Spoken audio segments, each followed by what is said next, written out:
दोस्तों नमस्कार। मैं हूं आपका दोस्त सुनील शाह। क्या कोई नगर पालिका का ऐसा अधिकारी जिसको 3 बार निलंबित करने के बावजूद भी वो आज हमारे महानगर पालिका में एक अधिकारी के रूप में कार्यरत है। उसके ऊपर इतने एलिगेशन लगने के बावजूद भी वो अधिकारी आज भी अपने जो पद का जो अपनी गरिमा है उसका दुरुपयोग कर रहा है।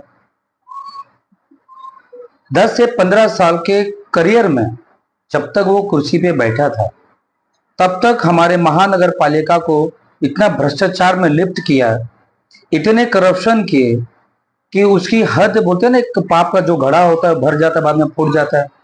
उसी तरह हमारे महानगर पालिका में एक ऐसा अधिकारी था जिसने महानगर पालिका को कर लेके डूब चुका और इतने करप्शन किए, इतने घोटाले किए हैं जिसकी वजह से हमारी नगर पालिका न जाने कितने साल से कर्जे में होगी। लेकिन फर्क इसलिए नहीं पड़ता क्योंकि ये सब सारी बातें हमारे यहाँ की जो आम जनता है वहां तक पहुंच नहीं पाती।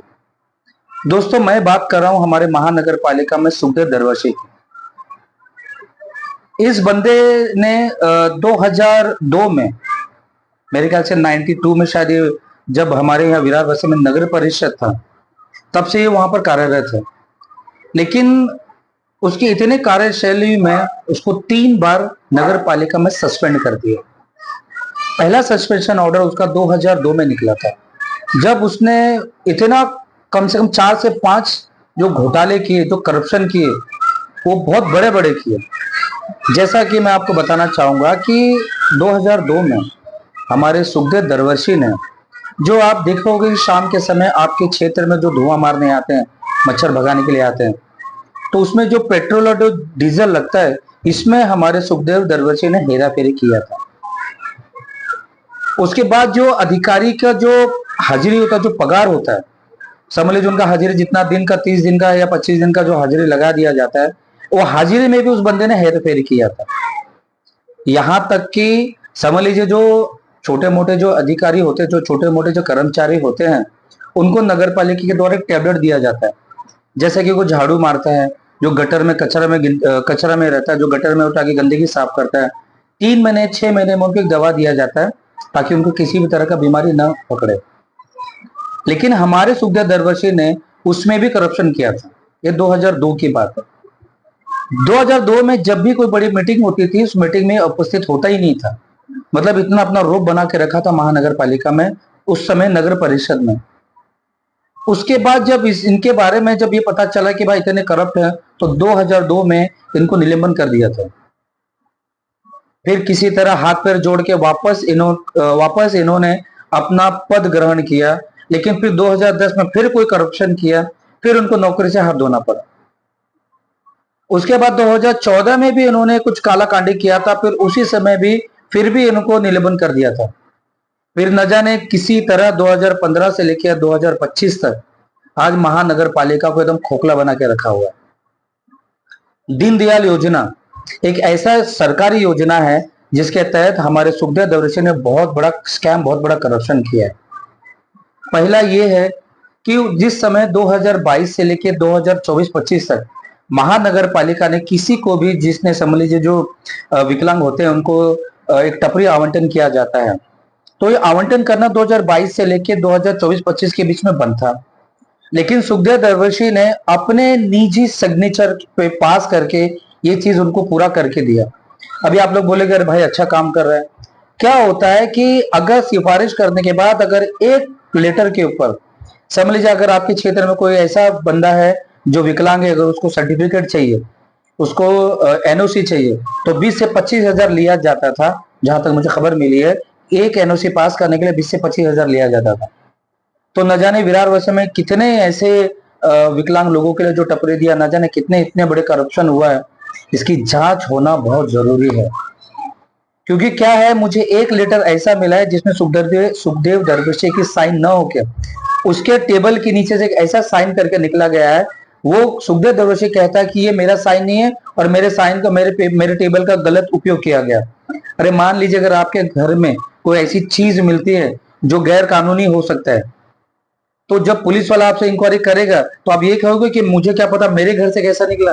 कहीं ना कहीं आपकी 420 के चक्कर में तो होगा ना।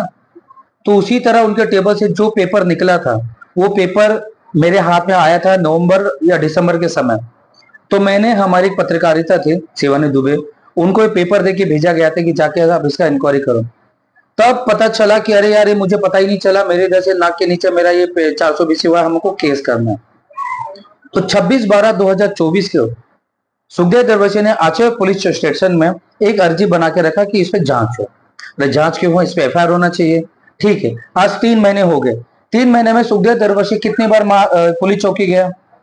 सुखदेव दरवेशी क्यों ने उस अधिकारी को बोला, सर अगर यहाँ से इतना बड़ा गड़बड़ हुआ है तो आप इस पे जांच करो, मीटिंग करो? क्यों इतने सारे प्रेस वालों को बुला के अपना स्टेटमेंट क्यों नहीं दिया उन्होंने कि बाबा मेरे इधर से जो निकला ये गलत है, आप भी जांच करो, मैं भी इसके पीछे पड़ा हूं कि जिसने भी किया होगा उसको गुनाह दाखिल होगा।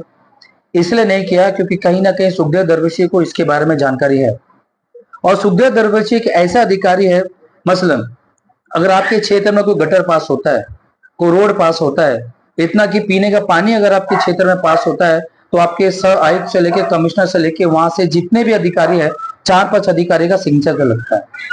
लेकिन सुखदेव दरवेशी का मैंने इसमें देखा दीनदयाल योजना में कि उनके पूरे पेपर में एक ही साइन लगा और अपने ही साइन में उन्होंने सबको आवंटन किया। कैसे हो सकता है?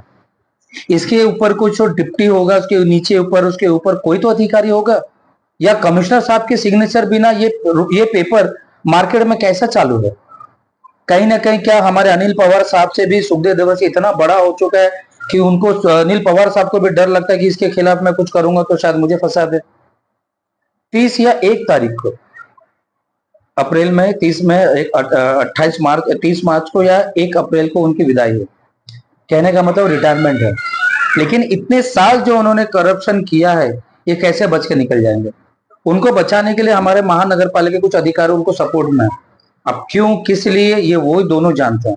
लेकिन इसका पर्दाफाश करने के लिए हमने और हमारी टीम ने एक आंदोलन का इशारा किया है।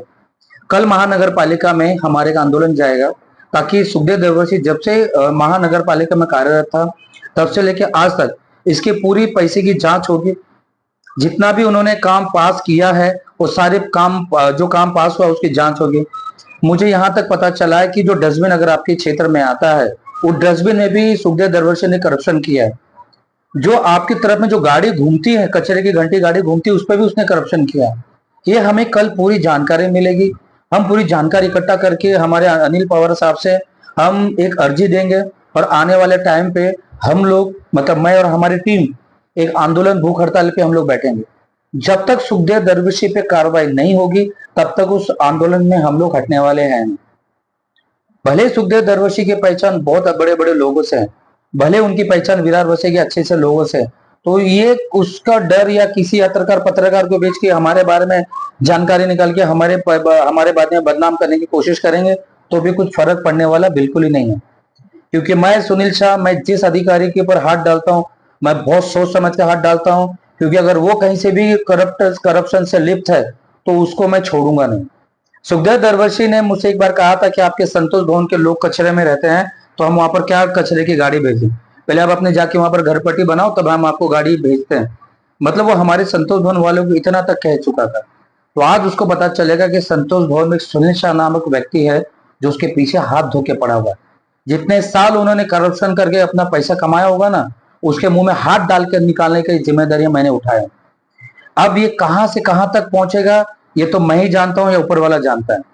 अब देखना है आगे आने वाले टाइम पे कि हमारे अनिल कुमार पवार साहब या हमारे बुलिंग पुलिस चौकी, आचुली पुलिस चौकी सुखदेव दरवेशी पे कहां तक कार्रवाई करते हैं। हमने जो लेटर दिया उस पर कहां तक कार्रवाई होती है। सुखदेव दरवेशी ने जहां तक अर्जी दिया है, जो आचुली विभाग में जो चौकी में उन्होंने अर्जी दिया, वहां तक क्या काम करते हैं। क्योंकि ये लड़ाई छोटी मोटी लड़ाई नहीं है, लड़ाई बहुत बड़ी लड़ाई होने वाली है। सुखदेव दरवेशी को पर्दाफाश, उसने जितना भी करप्शन किया, जितना भी घोटाला किया है, जितना भी नगर पालिका को डुबाया है, जितना भी आम जनता का पैसा खाया है, और सब पैसा बाहर निकालने का समय आ चुका है। भले वो रिटायर होके चले जाएंगे, लेकिन वो सरकारी अधिकारी है, उनका पेंशन, उनका पगार, उन्होंने जितने भी काम किए होंगे, उनका सबका चिट्ठा बिट्ठा में बाहर निकाल के उनको, उनका पर्दाफाश करने के लिए आने वाले कुछ दिनों में हम लोग एक आमरण उपोषण करने के लिए जा रहे हैं। दोस्तों, हमारी ये लड़ाई तब तक जारी रहेगी जब तक हमें सुखदेव दरवर्षी के जितने भी कुकर्म किए होंगे उनका पर्दाफाश न कर दे, तब तक हम लोग या मैं और या हमारी टीम शांत नहीं बैठने वाले। धन्यवाद।